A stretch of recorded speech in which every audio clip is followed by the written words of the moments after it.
Gracias por poner me gusta al video, por suscribirte y dar clic en la campana de notificaciones. Muchas, pero muchas gracias por tus comentarios. Nos enriquece mucho esta jornada bíblica anual. Muchos versículos bíblicos confirman claramente el poder que tiene la palabra de Dios. Hebreos capítulo 4, verso 12 dice lo siguiente: pues la palabra de Dios es viva y poderosa. Es más cortante que cualquier espada de dos filos. Penetra entre el alma y el espíritu, entre la articulación y la médula del hueso. Deja al descubierto nuestros pensamientos y deseos más íntimos. Santiago 1:21 dice así: así que quiten de su vida todo lo malo y lo sucio, y acepten con humildad la palabra que Dios les ha sembrado en el corazón, porque tiene el poder para salvar su alma. Si la Biblia confirma que tiene poder, ¿por qué nuestras vidas a veces presentan tan pocos cambios y transformación?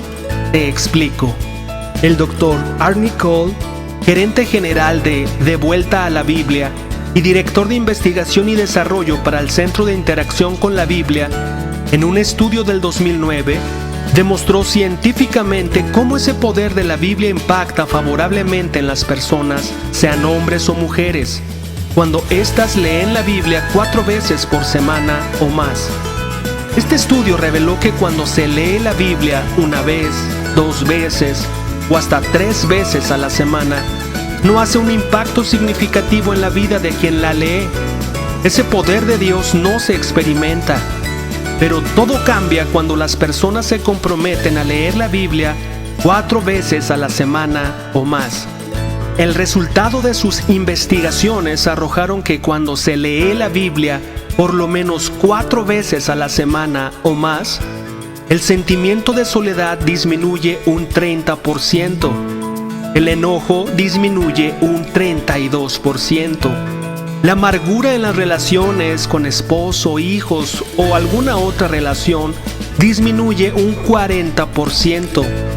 Su estudio reveló que personas con luchas o tendencias al alcoholismo disminuyen un 57%. Los sentimientos de estancamiento espiritual disminuían hasta un 60%. El consumo o contacto con la pornografía disminuía un 61%. Hay 68% menos probabilidades de tener sexo fuera del matrimonio cuando las personas leen la Biblia 4 veces por semana o más. 74% menos probabilidades de caer en apuestas y juegos de azar. No solo disminuían todas estas tendencias a las tentaciones que experimentamos también.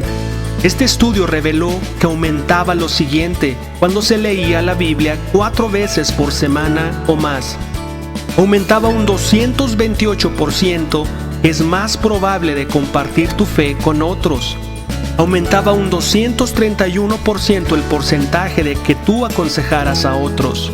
También este estudio reveló un aumento por el 407% más, que hay más probabilidades de que tú memorices las escrituras. También arrojó un 200% en que aumentaba tu fe cuando es acompañada esa lectura con oración.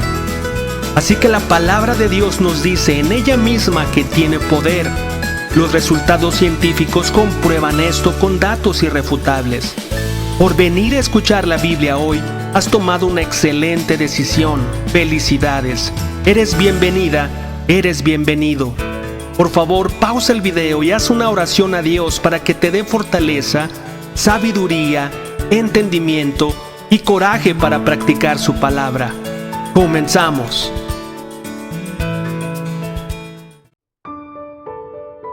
Segundo libro de Crónicas, capítulo 30. El rey Ezequías envió mensajes a todo Israel y Judá y escribió cartas de invitación a la gente de Efraín y Manasés. Les pidió a todos que vinieran al templo del Señor en Jerusalén para celebrar la Pascua del Señor, Dios de Israel. El rey, sus funcionarios y toda la comunidad de Jerusalén decidieron celebrar la Pascua un mes más tarde de lo habitual.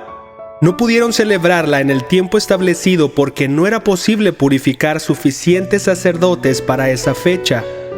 y el pueblo todavía no se había reunido en Jerusalén. Esta propuesta para celebrar la Pascua les pareció bien al rey y a todo el pueblo, de modo que mandaron un edicto por todo Israel, desde Beerseba en el sur hasta Dan en el norte, para invitar a todos a reunirse en Jerusalén para celebrar la Pascua del Señor, Dios de Israel.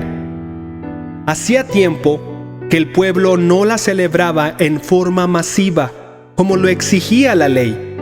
Por orden del rey, se enviaron mensajeros por todo Israel y Judá con cartas que decían: «Oh pueblo de Israel, vuélvanse al Señor, Dios de Abraham, de Isaac y de Israel, para que Él se vuelva a los pocos de nosotros que hemos sobrevivido la conquista de los reyes asirios.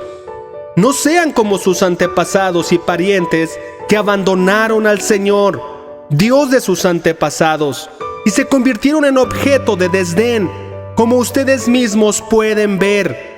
No sean tercos como fueron ellos, sino sométanse al Señor y vengan a su templo que Él mismo separó como santo para siempre.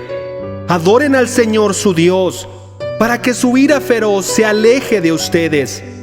Pues si ustedes se vuelven al Señor, sus parientes y sus hijos serán tratados con compasión por sus captores y podrán regresar a esta tierra. El Señor su Dios es bondadoso y misericordioso. Si ustedes se vuelven a Él, Él no seguirá apartando su rostro de ustedes». Los mensajeros corrieron de ciudad en ciudad por todo Efraín y Manasés y hasta el territorio de Zabulón. Pero la mayoría de la gente simplemente se reía de los mensajeros y se burlaba de ellos. Sin embargo, algunos habitantes de Aser, Manasés y Zabulón se humillaron y fueron a Jerusalén. Al mismo tiempo, la mano de Dios estaba sobre la gente en la tierra de Judá, y les dio un solo corazón para obedecer las órdenes del rey y de sus funcionarios, quienes seguían la palabra del Señor. Así que una gran multitud se reunió en Jerusalén a mediados de la primavera para celebrar el festival de los panes sin levadura. Pusieron manos a la obra y quitaron todos los altares paganos de Jerusalén. Sacaron todos los altares del incienso y los arrojaron al valle de Cedrón. El día 14 del segundo mes, un mes más tarde de lo habitual, el pueblo sacrificó el cordero de la Pascua. Eso avergonzó a los sacerdotes y a los levitas, de modo que se purificaron y llevaron ofrendas quemadas al templo del Señor. Después ocuparon sus lugares en el templo, tal como estaba establecido en la ley de Moisés, hombre de Dios. Los levitas llevaron la sangre de los sacrificios a los sacerdotes, quienes la rociaron sobre el altar. Como muchos del pueblo no se habían purificado, a fin de separarlos para el Señor, los levitas tuvieron que matar por ellos el cordero de la Pascua. La mayoría de los que habían venido de Efraín, Manasés, Isaacar y Zabulón no se habían purificado. Sin embargo, se les permitió comer la cena de Pascua aunque estuviera en contra de las exigencias de la ley, porque Ezequías oró por ellos diciendo: «Que el Señor, quien es bueno, perdone a los que han decidido seguir al Señor, Dios de sus antepasados, aunque no estén debidamente purificados para la ceremonia». Y el Señor escuchó la oración de Ezequías y sanó a la gente. Entonces los israelitas que estaban presentes en Jerusalén celebraron con gran alegría el festival de los panes sin levadura durante 7 días. Cada día los levitas y los sacerdotes cantaban al Señor al son de instrumentos resonantes. Ezequías les dio ánimo a todos los levitas en cuanto a la habilidad que demostraban mientras servían al Señor. La celebración continuó durante 7 días y se sacrificaron ofrendas de paz, y la gente le dio gracias al Señor, Dios de sus antepasados. Toda la asamblea decidió continuar el festival otros 7 días, de modo que celebraron con gran alegría una semana más. El rey Ezequías le dio al pueblo 1000 toros y 7000 ovejas y cabras para las ofrendas. Y los funcionarios donaron 1000 toros y 10,000 ovejas y cabras. Mientras tanto, muchos otros sacerdotes se purificaron. Toda la asamblea de Judá se alegró, incluidos los sacerdotes, los levitas, todos los que habían venido del territorio de Israel, los extranjeros que vinieron al festival y todos los que vivían en Judá. Hubo gran alegría en la ciudad, porque en Jerusalén no se había presenciado una celebración como esta desde los días de Salomón, hijo del rey David. Luego los sacerdotes y los levitas se pusieron de pie y bendijeron al pueblo, y Dios escuchó su oración desde su santa morada en el cielo. Segundo libro de Crónicas, capítulo 31. Cuando terminó el festival, los israelitas que estuvieron presentes fueron a todas las ciudades de Judá, Benjamín, Efraín y Manasés. Destrozaron todas las columnas sagradas, derribaron los postes dedicados a la diosa Aserá y quitaron los altares y los santuarios paganos. Después de esto, los israelitas regresaron a sus ciudades, cada uno a su hogar. Luego Ezequías organizó a los sacerdotes y a los levitas en divisiones para que presentaran las ofrendas quemadas y las ofrendas de paz, y para que adoraran, dieran gracias y alabaran al Señor en las puertas del templo. El rey también contribuyó personalmente con animales para las ofrendas quemadas diarias de la mañana y de la tarde, para los festivales semanales de los días de descanso y para los festivales mensuales de luna nueva, como también para todos los demás festivales anuales establecidos en la ley del Señor. Además, exigió al pueblo de Jerusalén que llevara una parte de sus bienes a los sacerdotes y levitas, para que ellos pudieran dedicarse por completo a la ley del Señor. Cuando los israelitas escucharon estos requisitos, respondieron con generosidad. Dieron la primera porción de su grano, vino nuevo, aceite de oliva, miel y de todo lo que producían sus campos. Llevaron grandes cantidades, el diezmo de todo lo que habían producido. La gente que se había mudado de Israel a Judá y la gente de Judá llevaron el diezmo de su ganado, de sus ovejas y de sus cabras, y el diezmo de las cosas que habían dedicado al Señor su Dios, y las apilaron en grandes montones. Empezaron a apilarlas a fines de la primavera, y los montones siguieron creciendo hasta principios del otoño. Cuando Ezequías y sus funcionarios fueron y vieron esos enormes montones, le dieron gracias al Señor y a su pueblo Israel. ¿De dónde vino todo esto?, preguntó Ezequías a los sacerdotes y a los levitas. Y el sumo sacerdote, Azarías, de la familia de Sadoc, le contestó: desde que la gente empezó a llevar sus ofrendas al templo del Señor, hemos tenido suficiente para comer y mucho de sobra. El Señor ha bendecido a su pueblo y sobró todo esto. Ezequías ordenó que se prepararan unos depósitos en el templo del Señor. Cuando estuvieron listos, la gente finalmente llevó todas las ofrendas, los diezmos y otros artículos consagrados para uso en el templo. Conanías, el levita, quedó encargado y su hermano Simei lo ayudaba. Los supervisores bajo su mando fueron Jehiel, Asasías, Naat, Asael, Jerimot, Josabad, Eliel, Ismaquías, Maat y Benaía. El rey Ezequías y Azarías, el funcionario principal en el templo de Dios, hicieron estos nombramientos. Coré, hijo de levita Ibna, portero de la puerta oriental, quedó encargado de distribuir las ofrendas voluntarias entregadas a Dios, los regalos y las cosas que habían sido dedicadas al Señor. Sus fieles ayudantes eran Edén, Miniamín, Jesúa, Semaías, Amarías y Secanías. Ellos distribuían los regalos entre las familias de los sacerdotes en sus ciudades según sus divisiones, repartiéndolos equitativamente entre ancianos y jóvenes por igual. Distribuían los regalos a todos los varones de 3 años o más, sin tomar en cuenta su lugar en los registros genealógicos. La distribución era para todos los que iban al templo del Señor para cumplir con sus responsabilidades diarias según sus divisiones. Distribuían los regalos a los sacerdotes que estaban anotados por sus familias en los registros genealógicos y a los levitas de 20 años o más que estaban anotados según sus funciones y sus divisiones. Las raciones de alimentos también se entregaban a las familias de todos los que estuvieran anotados en los registros genealógicos, incluidos los bebés, las esposas, los hijos y las hijas, pues todos habían sido fieles, purificándose a sí mismos.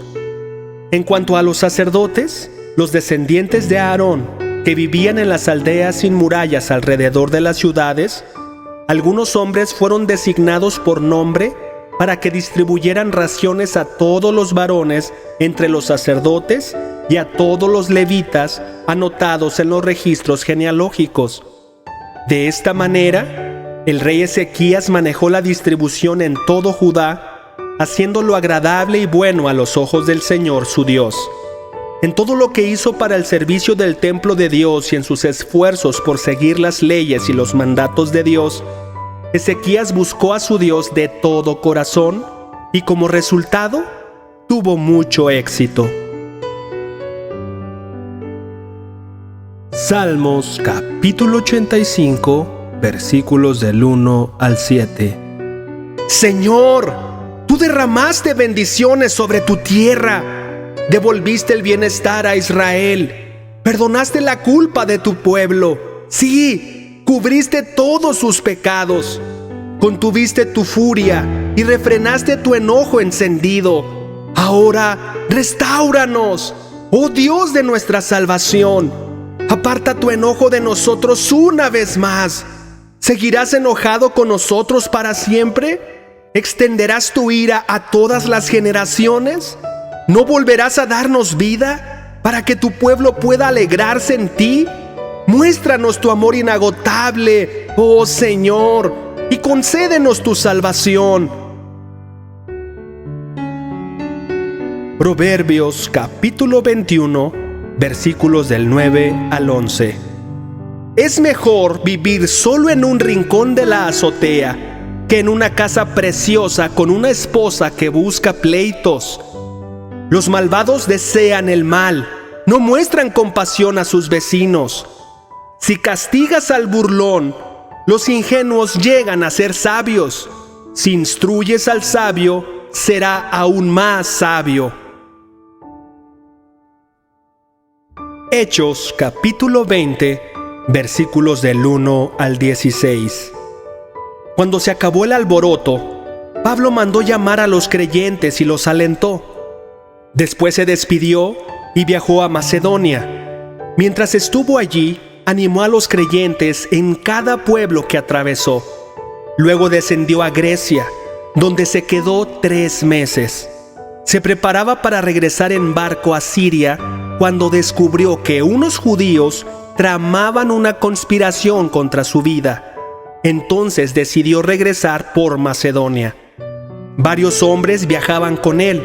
Sus nombres eran Sópater, hijo de Pirro, de Berea, Aristarco y Segundo, de Tesalónica, Gayo, de Derbe, Timoteo, también Tíquico y Trófimo, de la provincia de Asia.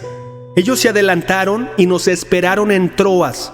Finalizada la Pascua, subimos a un barco en Filipos de Macedonia y 5 días después nos reencontramos con ellos en Troas, donde nos quedamos una semana. El primer día de la semana nos reunimos con los creyentes locales para participar de la cena del Señor. Pablo les estaba predicando y, como iba a viajar el día siguiente, siguió hablando hasta la medianoche. El cuarto de la planta alta, donde nos reunimos, estaba iluminado con muchas lámparas que titilaban. Como Pablo hablaba y hablaba, a un joven llamado Éutico, que estaba sentado en el borde de la ventana, le dio mucho sueño. Finalmente se quedó profundamente dormido y se cayó desde el tercer piso y murió. Pablo bajó, se inclinó sobre él y lo tomó en sus brazos.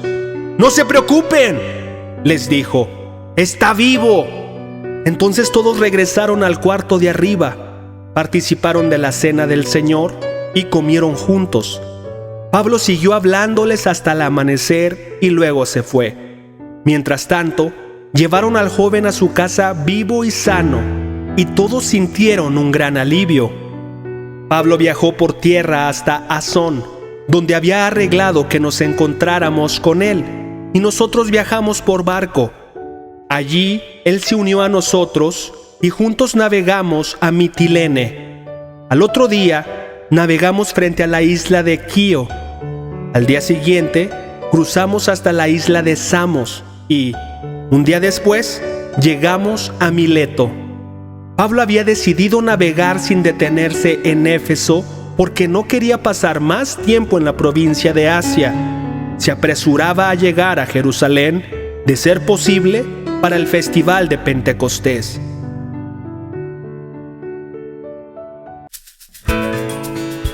¿Has visto qué práctico, claro y directo es Dios con el ser humano?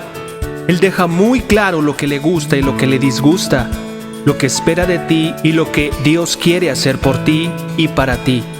Pongo a tu disposición una increíble enseñanza de 9 principios básicos para que tú adquieras una relación con Dios de manera personal, para que tú mismo o tú misma puedas encontrar las respuestas a tus inquietudes a través de la Biblia. Hay veces que no sabemos cómo buscar o por dónde empezar.